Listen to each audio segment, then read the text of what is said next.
is Misha, and today's video is on the Russian SVT-40 and the Russian SKS-45. I decided to kind of put them all into one video because the two they're quite related to each other. Now, before we get started, I do have a blog article with a lot of the details because there was a lot that went into the development of these guns, so this video is just really to show one off and talk a little briefly about it. But for more info, check out the blog. Well, in my hands is a 1940 SVT-40 made by the Izhevsk arsenal. The SVT-40 is interesting. Well, going back to World War I, Russia was one of the first nations to adopt an automatic infantry rifle. Some would call it the first assault rifle, others not. It was the M1916 Fedorov, and it was in 6.5 Arasaka. That might seem like an odd choice for Russia, but it really wasn't, because they had a lot of Arasaka rifles they had purchased off Japan during the war because they were buying anything they could get. So they had the round. He chose it, Fedorov chose it because of its lighter size, easier to maneuver, and because it was rimless. The 7.62-54 round that Russia was using had a big rim, which made use in an autoloader more difficult. Well, after the war and after the Communist Revolution, in the 1920s, it was decided in Russia by the government and by the generals and all that to keep on using the 7.62 by 54 cartridge and the Mosin Nagant. However, they already had a taste, I've already been catted here as usual, they already had a taste for having an automatic, so there were designers working in Russia to make a self-loading rifle. The first trials happened around 1926. There was no winner. Again, 1928, 1930, still no winner. But Tokarev was already starting to develop his gun by that point. Originally, Fedor started with trying to make the Mosin Nagant into a self-loader. That didn't go anywhere. So next he tried to do like a recoil system used in the 1941 Johnson later. That worked better, but by 1935 with that round of trials, which would be with Sergei Simonov, he was already going to a short stroke gas piston with a tilting bolt, which is still used in this SVT-40 here. But the Sergei Simonov design would win out. He was using a system with a locking wedge as opposed to a tilting bolt, and that became the AVS-36. Now, interesting, even though it fired the 7.62-54R cartridge, it was actually select fire, which is pretty much anyone knows today is not workable. In full auto, it's not controllable. But the AVS-36 was adopted in 1936, and it was really the first automatic rifle adopted with the expectation of it becoming standard issue for a major major powers military army. This all was pushed forward because Joseph Stalin was a big fan of automatic rifles. He really liked them. So when your leader's in favor of something, especially in Soviet Russia, that's why, even though the Mosin Nagant was there, it went for it. Well, the AVS-36 went into production 1937 and through 38. They were making it, and problems quickly arose. The gun was very complicated. It had a very steep feed angle, which was not working well with the rimmed round. Jams, parts breakage, firing pins breaking, all kinds of things were just going wrong with it. And, in full auto, it was horribly inaccurate, completely uncontrollable, and so on and so forth. So they called for a new round of trials in 1938, and that's where the Tokarev rifle comes back into play. The original version in the 1938 trials, flip this around, sorry, new table guys, so I'm trying to figure out the best way to move stuff here. The original SVT-38, which was adopted in 1938, was very similar to this one. Now, just to backtrack for 1 second, the Simonov also put a gun into the trials called the SVS-36, which was essentially a semi-automatic version of the AVS-36, but instead of using the locking wedge system, it used the tilting bolt, the tipping bolt, like the Tokarev. Anyway, the Tokarev won, mostly because Tokarev was a friend of Stalin. Stalin liked him. He was kind of his patron when, again, the leader of your country and Russia likes you, you're going to get a few legs up. He was also well connected in the military. His Tokarev pistol had been adopted, the TT-30 and the TT-33, so he knew a lot of the generals. The SVT-38 went into production at Tula in 1939, and then later at Izhevsk in 1939. The first time it saw combat was in the Winter War against Finland, and it didn't do very well. Soldiers thought it was too complicated. They had a hard time maintaining it. They also thought it broke too easily. Part of that was true. It used a single-piece stock. They were also having trouble with the magazines getting knocked out. Now on this one here, which is again the SVT-40, you can see the mag catch is quite large, and I could see how that could easily be knocked out if just hung down. The original SVT-38 mag catch was fixed. The original SVT looked a lot like this, but the handguard was longer, the shroud was much shorter, and it still had a bayonet lug.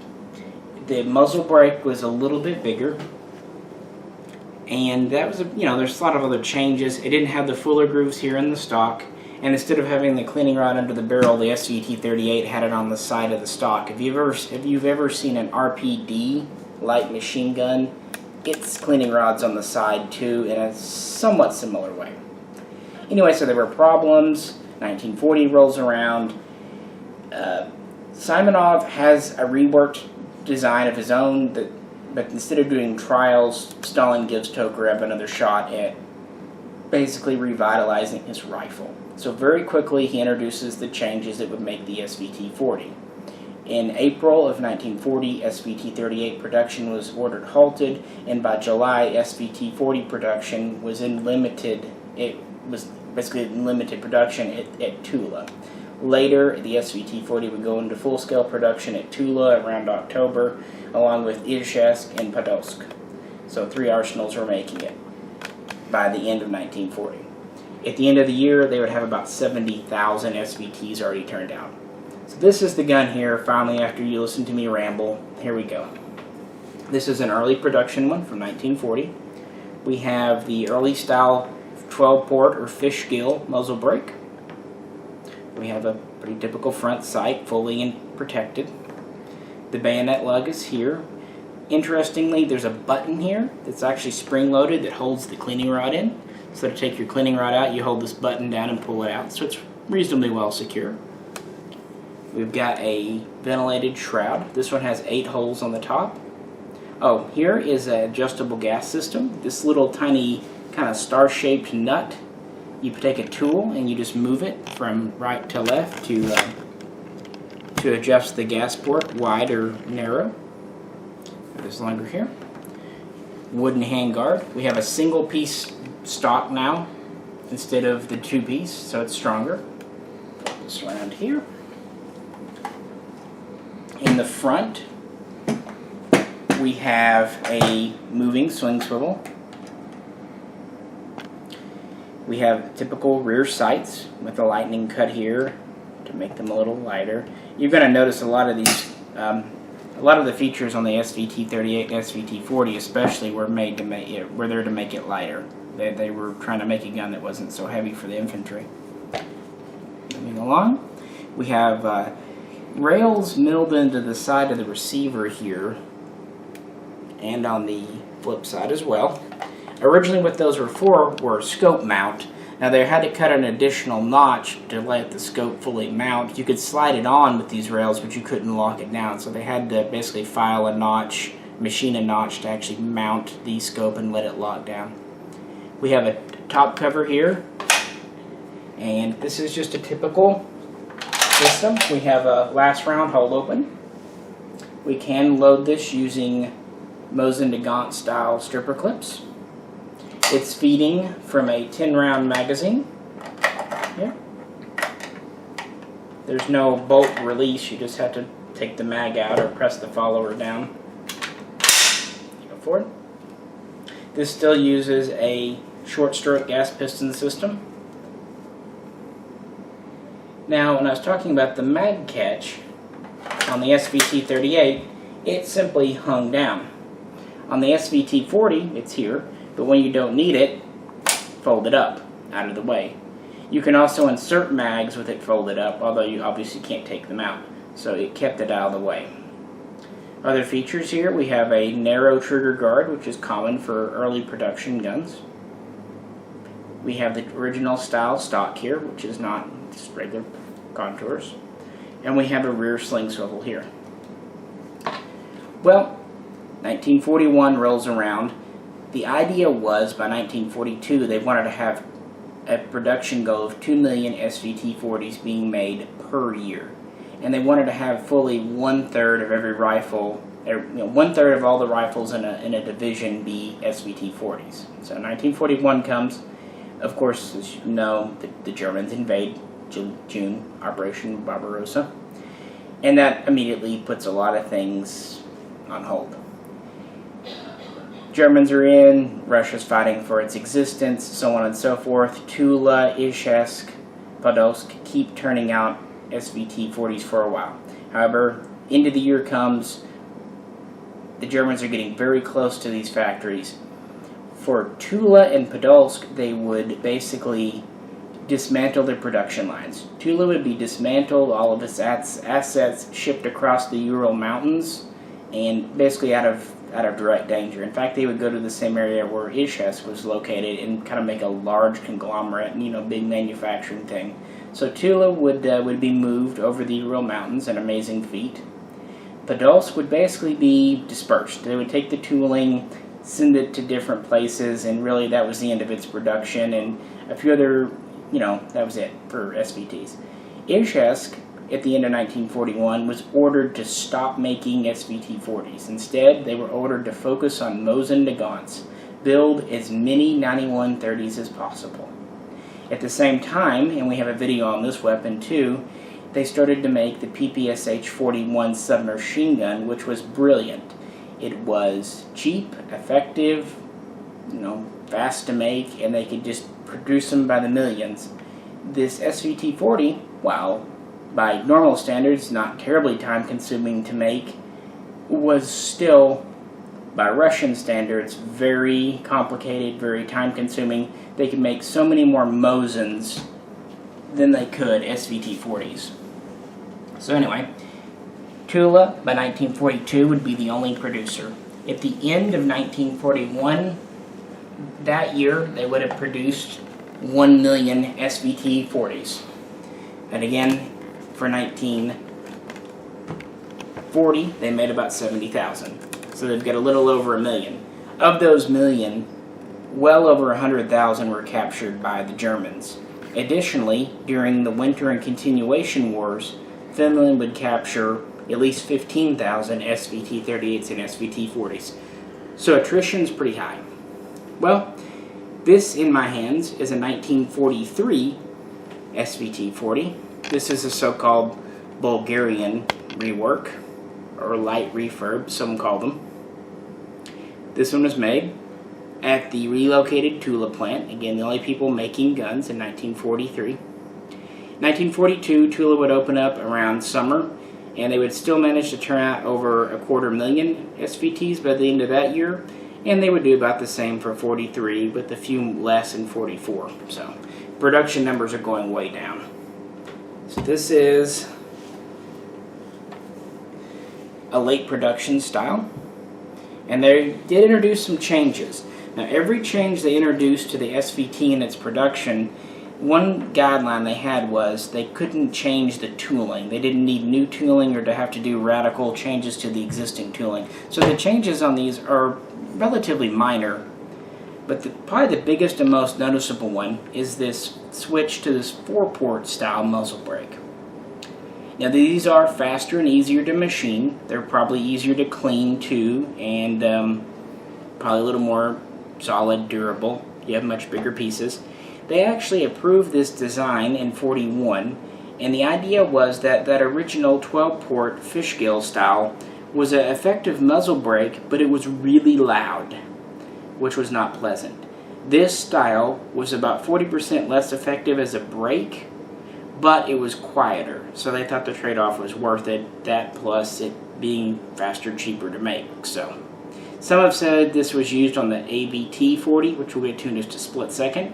but from what I've seen, this brake came into use around 1942 for all of the Tokarev rifles. Front sight's the same, bayonet lug, sling swivel's the same, gas regulator's the same. The upper shroud only has 7 holes now. I'm sure they save tons of time by taking 1 hole out, but if you think about it, when you're producing rifles by the hundreds of thousands, not having to machine 1 hole does save a little time. This lower shroud was also slightly simplified, although I can't show you on camera. It was more of an internal thing. Handguard's the same. The rear sight here, sorry my hand's covering it, no longer has its lightning cut. They quit machining that in. Flip this around, it's not on the underside either. Just a solid slab. The bolt and all that is the same, essentially. One change in 42, they went from leaving the bolts in the white to bluing them. They weren't just left raw metal, of course. It was still, they were still chemically treated, but they just went to bluing, which was faster and easier. The receivers changed a lot over time in small ways, but probably the biggest way you can see on the outside is that they no longer machined these scope rails into the side. Flip around here. I'll get this whole flipping thing worked out with this new table, I promise. See, it's not on this side either. Now the stock, actually, they made it about 30% thicker, so it's not hugely larger, heavier, but it is noticeably so for the later production guns. Now again, originally they made these heavier stocks for the AVT-40. Now what the AVT-40 was, in 1942 Russia was having a severe lack of machine guns. They didn't have enough. So they kind of revisited the idea of the original AVS-36 as select fire. They retrofitted the SVT-40 to be select fire, the AVT-40. That's all they did. They added select fire. You can see here and how they selected it. This is the safety. Flip it over here. That's safe. It physically just blocks the trigger. Very complicated, I know. And if you look on this other side, there's a second cutout like the one on the left side for that. What that did, this selector would flip up and allow for full auto. Now this is an SVT-40. It has an SVT-40 receiver. This just happens to be an AVT-40 selector. The only difference is there's not a little stop machined here, so perfectly legal. But it is nice where you can demonstrate how the system would have worked if it had everything there. Anyway, so that was pretty much the biggest changes. The only thing else I can think of that's worth showing on camera, maybe I should just flip them over like that, that might be easier, is this front sling swivel went from being a 2-piece design that swiveled around to just a single-piece style band, not unlike on a K98. Now this rear swivel would stay still the same until 1944, when they would start putting a simple Mosin-Nagant style cut in the stock. But those are the major changes. There are a lot, and some of them are in our blog of the smaller changes, but that gives you an idea. Oh, and this trigger guard was allowed to be fatter. They quit machining the edges, which they originally did to make it lighter. So, yeah, these are still in production, 1942, 1943, 1944 at Tula.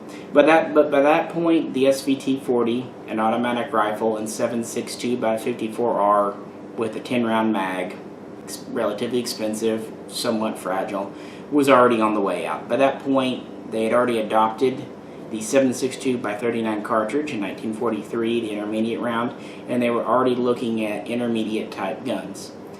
The PPSH-41 and then the PPS-42, 43, that series showed cheap submachine guns, and Russia was winning the war. So, and then they did adopt a carbine version for mass issue of the Mosin-Nagant known as the M44. So at that point, basically the SVT was quickly becoming obsolete. It was just, it took so long in development, and World War II had so many advancements, it didn't last long. But if you think about it, a lot of the automatics from that war didn't last for long. For example, Germany's G41 and G43. Speaking of that, If you look at our G41 video, G43 video, you'll notice the G41 uses a gas trap system. Well, the G43 uses a short stroke gas piston system that looks very similar to the one in the SVT-38 and SVT-40. And it just so happens that Germany captured a lot of them. They even gave them the designation G258 and G259, I believe, respectively, for the 38 and the 40. And they even reissued them with German print manuals. Keep in mind, at that point, Germany didn't have its own standard issue self-loading rifles, so they repurposed the Russian guns. And when Walther made the G43, it borrowed quite a few cues from this gun, because for Russian soldiers, which were quickly trained because they were fighting a defensive war, there wasn't time to teach them how to properly clean and maintain an automatic rifle. But Germany had a more professional army, especially in the beginning, 1939, 1940, 41, and those soldiers knew how to keep a rifle clean. These rifles proved to be quite good and reliable when they were kept clean. Finland found the same thing. It reissued a lot of these too. However, one problem that just never really could be overcome was the accuracy. They were not very accurate. They especially suffered from a problem known as vertical stringing. That's why the sniper version was quickly discontinued after only about 55,000 were made. So that was a failure. The AVT-40 was a failure. If anything, the base SVT-40 was the most successful, and its production was halted in January of 1945. Tula was the only one making them again. By that point, they turned out about 1,700,000 total, which is less than the 2 million per year that was originally envisioned.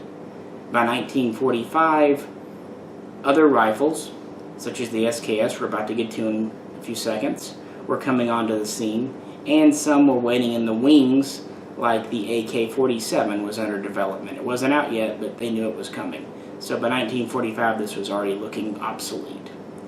Well, most of these were pulled out of service at the end of World War II, stuck into storage. They were officially declared obsolete in 1955. Most were refurbished and basically put into storage. Russia did not give many of these away to its allies. Only a few used them. Bulgaria, East Germany, China, and North Korea being the few. Russia would refurbish virtually all of theirs. That's why any of the Russian imports are refurbs. This one here, a Bulgarian style, is also a refurb, but it's a different style. The main difference is it is an original all serial matched gun. When they refurb these, they took pains to keep all the parts together, so it's parts correct. That 1940 of mine, one reason I like it, even though it's a Russian refurb, it virtually has all the correct parts for a 1940 as well. This one I got through a friend who I was telling him I was looking for a late production gun, and after really having to force himself to do it, he sold it to me, which was appreciated. The 1940 though actually is kind of special for me.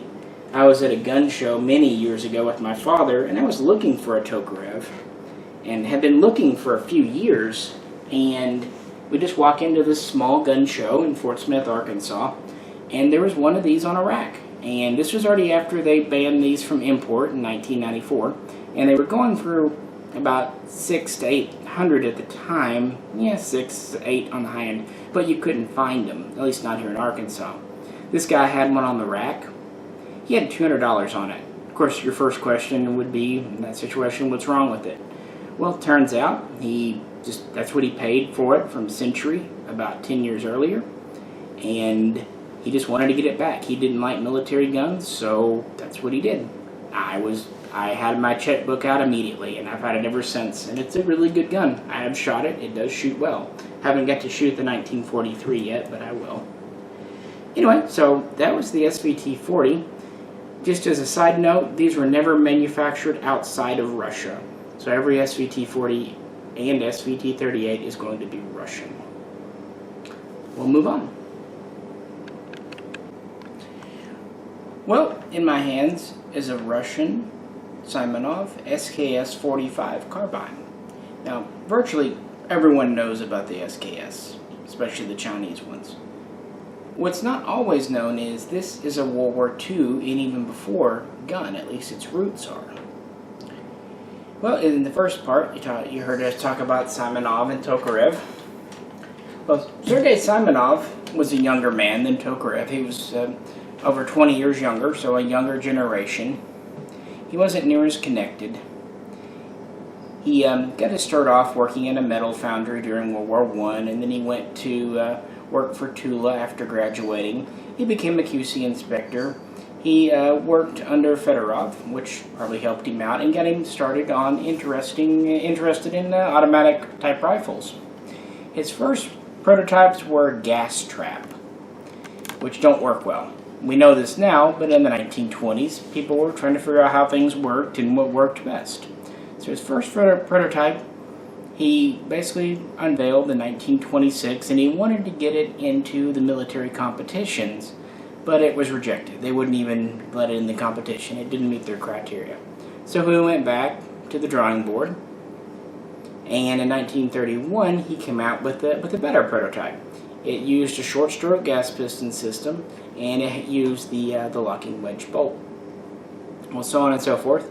That resulted in the AVS-36 being adopted, which, as we talked about, went into limited production. How many AVS-36s were made is hard to say. Russian sources say 60, 65,000. Most people agree it's probably more like 34, 40,000 tops. Take your pick. Russian sources are known for exaggerating. Well, the SVT-38 was adopted in its place. They took the AVS out of production. But the one result of the 38 trials is Simonov developed his tilting bolt system in the SVS-36. That's important. So they would make, 100,000 to 150,000 SVT-40s according to Russian sources. Realistically, it was lower than that, probably 70,000, 80. But anyway, they'd make those, and then they'd go into that. In 1940, after the SVT-40's SVT-38's rather dismal performance in the Winter War, Simonov had said, he had a new prototype he could show. Well, they didn't do trials then, but in 1941, he did come up with the SVS-41 and the SKS-41, the SKS being the carbine version.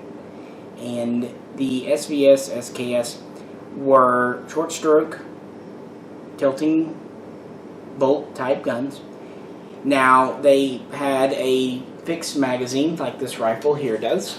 And the reason was, in 1941, Stalin decided that part of the SVT's problem was its detachable magazine. He thought that the fixed mag was better. It was less likely to be damaged or lost. Also, they only had to make one magazine per gun as opposed to 3 magazines per gun, which was standard issue for the SVT-40. So that's why guns like this have this fixed hinge type magazine, which seems rather odd by today's standards, but again, at the time they were trying to figure it out. The German G41 also had a fixed magazine, just as it was.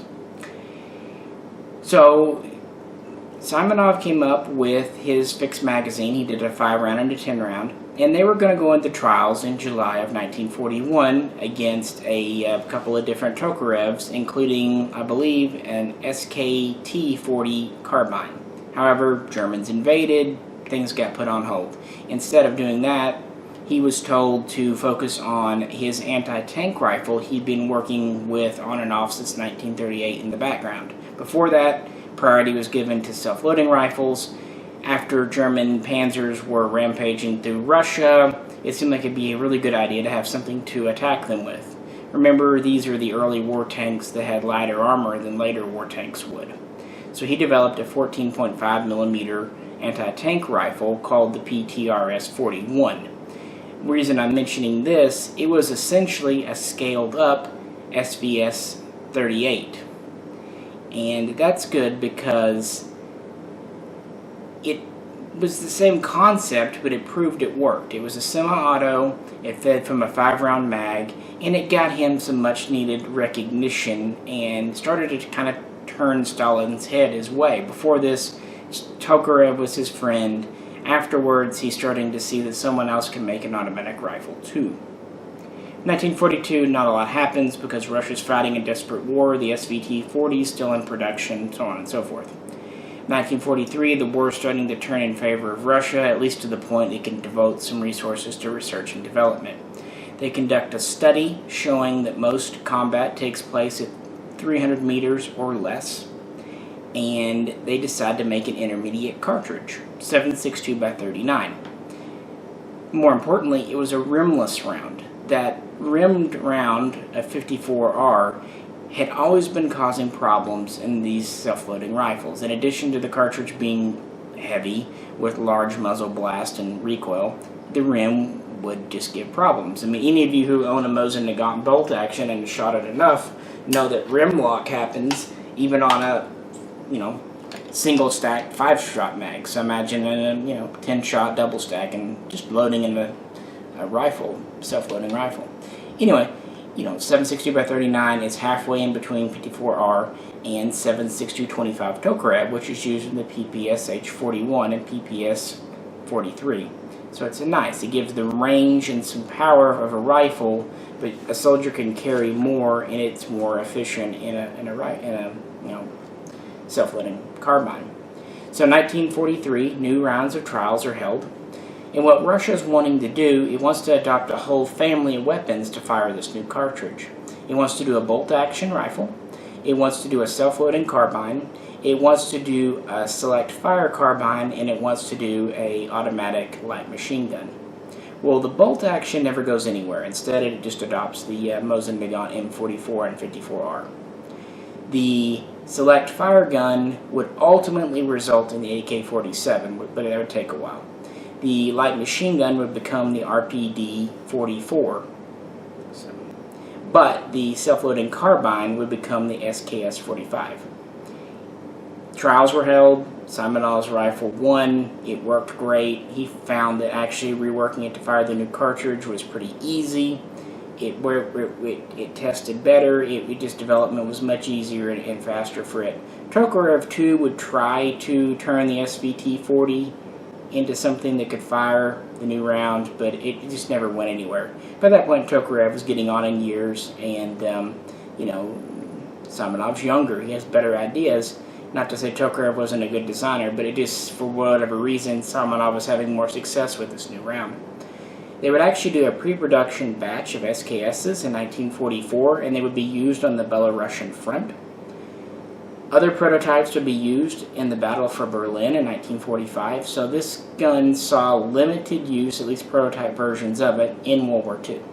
However, when the war ended, Russia didn't need all these new guns all of a sudden. So even though the SKS had just recently been adopted in 1945, plans to manufacture it were shelved, at least until 1949.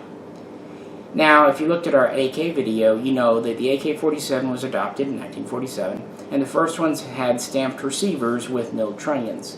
But Russia didn't have the tooling at the time or the expertise to really get stamping done right, so they were having problems with the Type 1 AKs.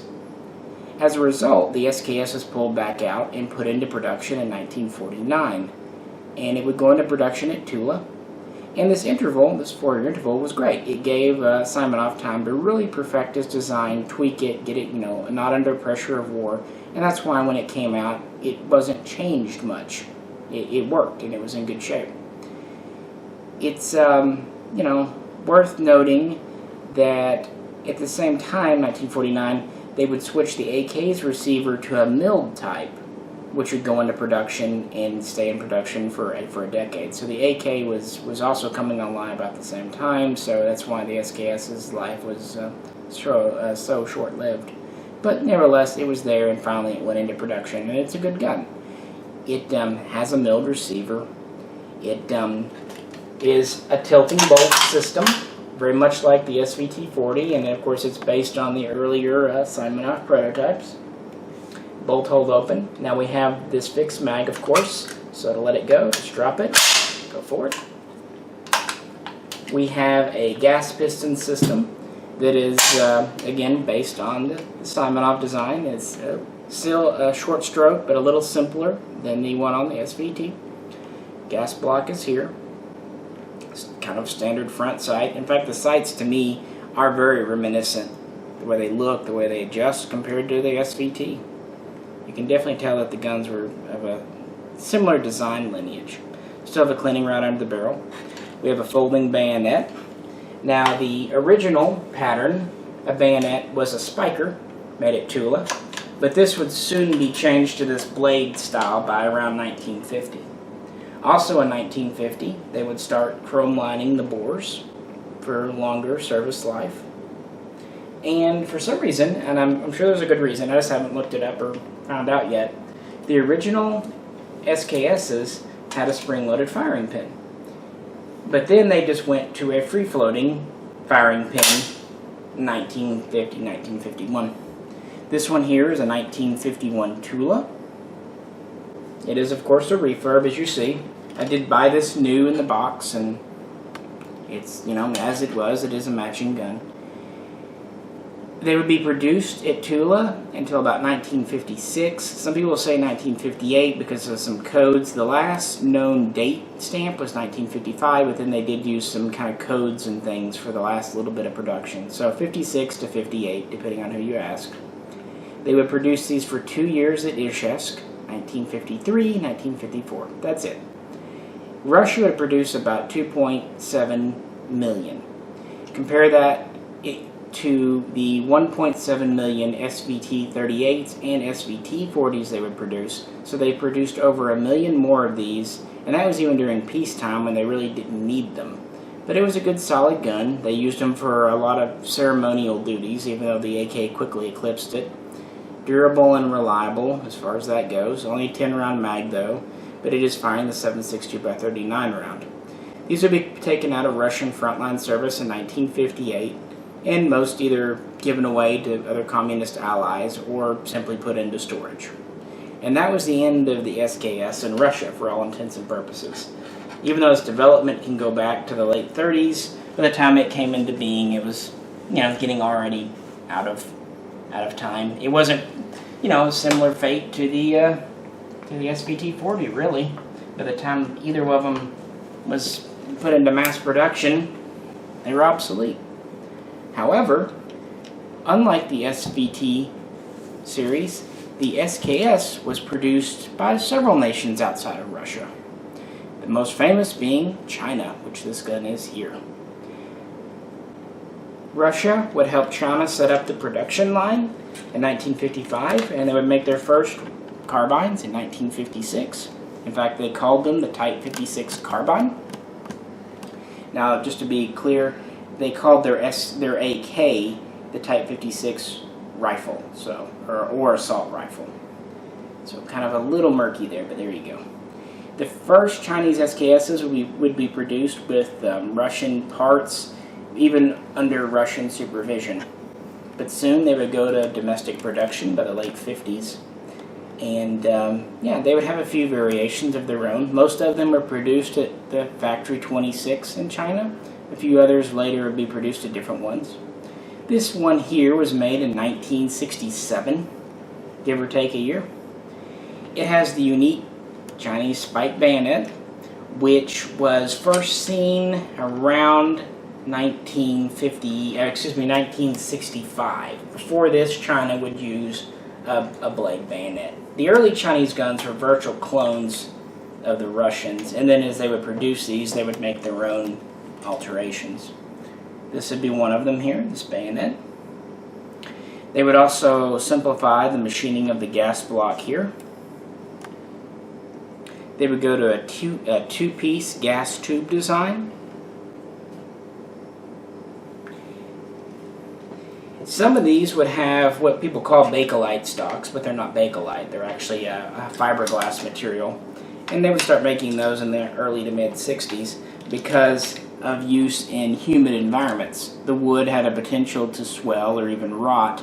They started making some stocks out of fiberglass to combat that, which were more weather resistant.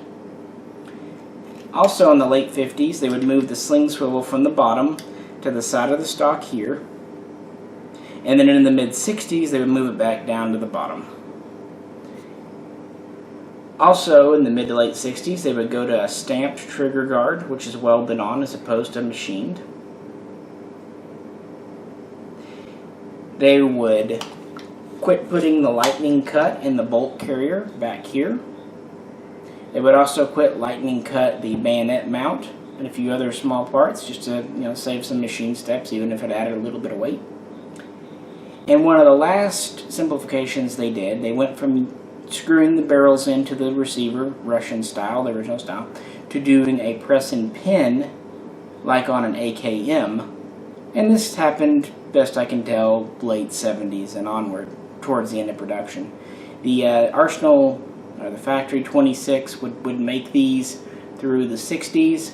It seems like they either went on hiatus or changed their code in the 70s, but then you see 26 reappear from about 76, 77 through about 79, 80, and then it seems like main production of the SKS ended in China.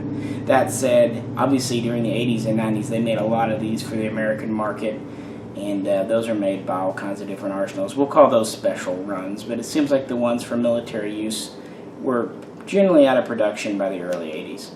But China would make a lot of these, and they would export them as well as use them internally. They would go to Vietnam, North Korea, so on and so forth. They really took the SKS and ran with it. It was well suited to their infantry, to their military, to their lifestyle. It fit them well, both its manufacturing style and what it did, the kind of gun it was. It just worked well for them. They also liked that it seemed like it had a little more range and accuracy compared to the AK. They always liked sniping in the Chinese military. That was just one of their things. Vietnam would adopt the SKS as the Type 1. Some people think these are manufactured in Vietnam. It's possible, but from what I've seen, they're Chinese and or Russian guns that Vietnamese refurbished and used some domestically made replacement parts on. North Korea would also make some, called the Type 63. Very little is known about these. So the SKS was definitely made and used throughout Asia. And no one knows how many the Chinese made, truly, but it was millions. I've seen an estimate of about 15 million SKSs total worldwide. So if we, take 2.7 Russians out of that and then some of the other manufacturers, that still probably leaves 10 million or more Chinese made. So, a lot.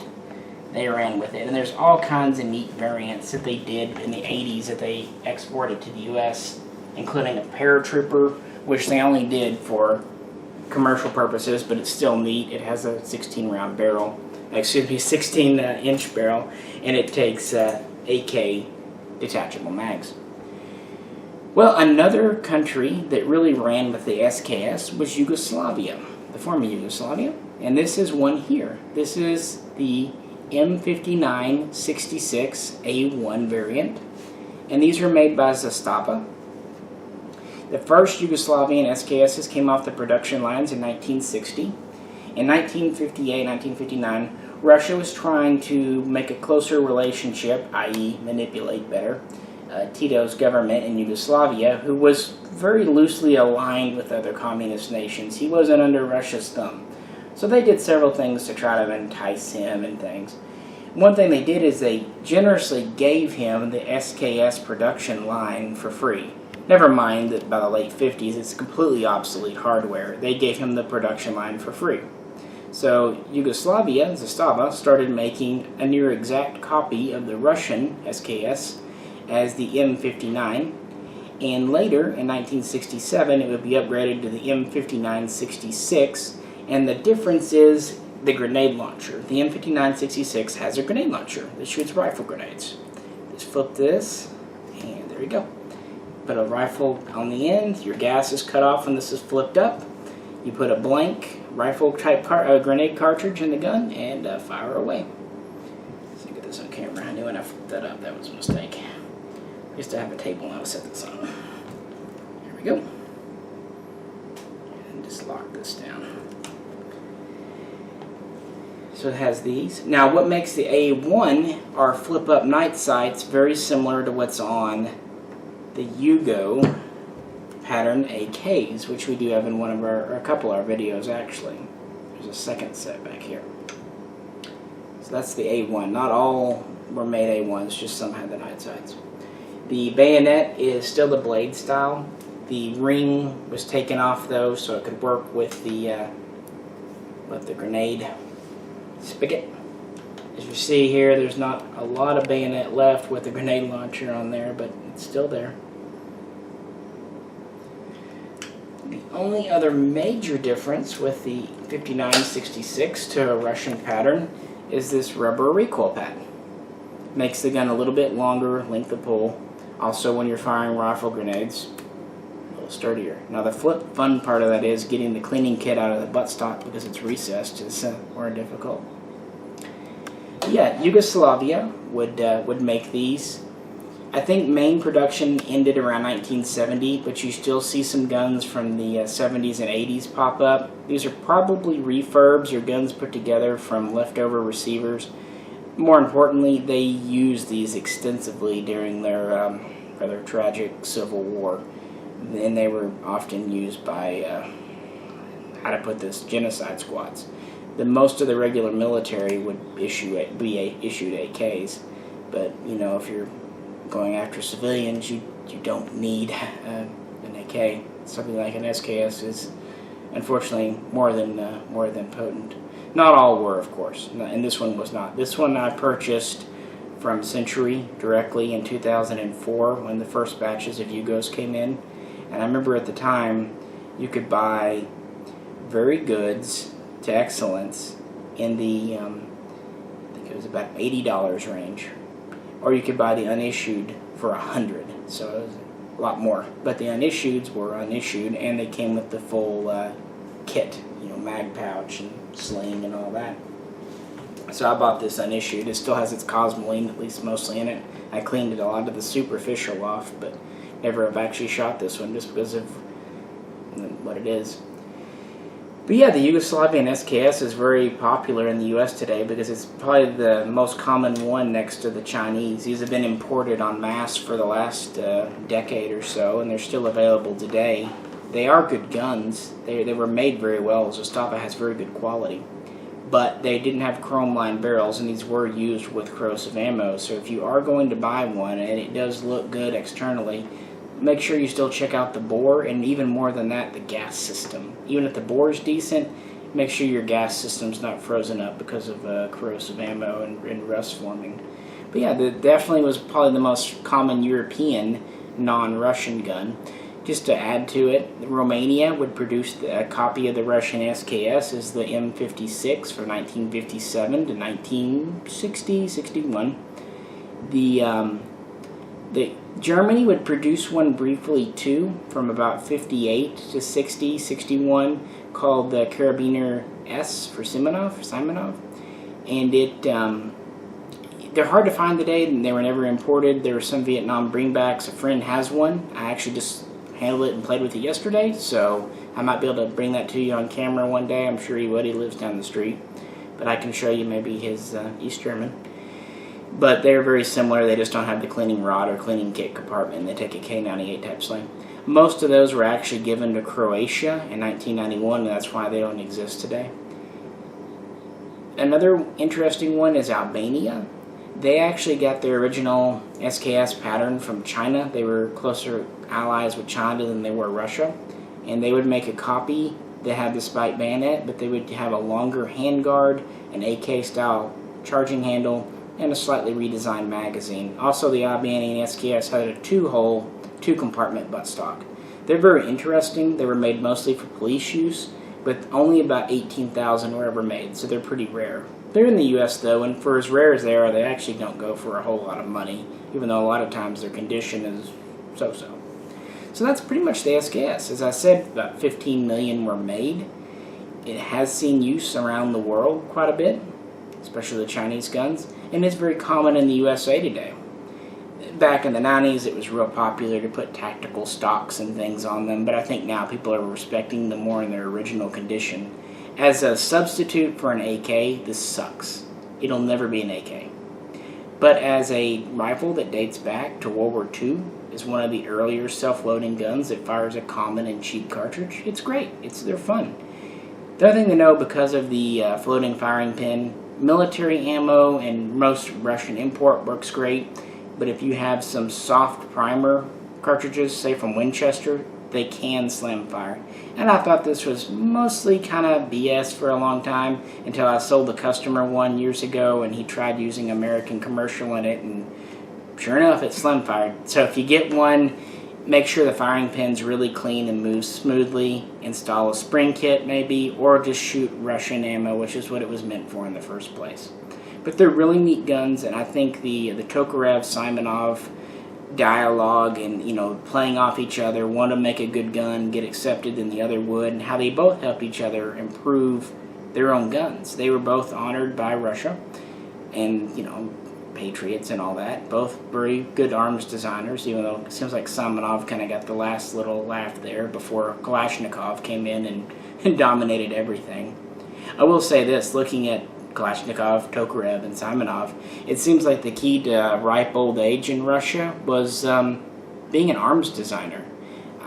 Simonov and Kalashnikov lived into their 90s, and I believe Tokarev did. If not, he was in his late 80s. They all have nice lifespans.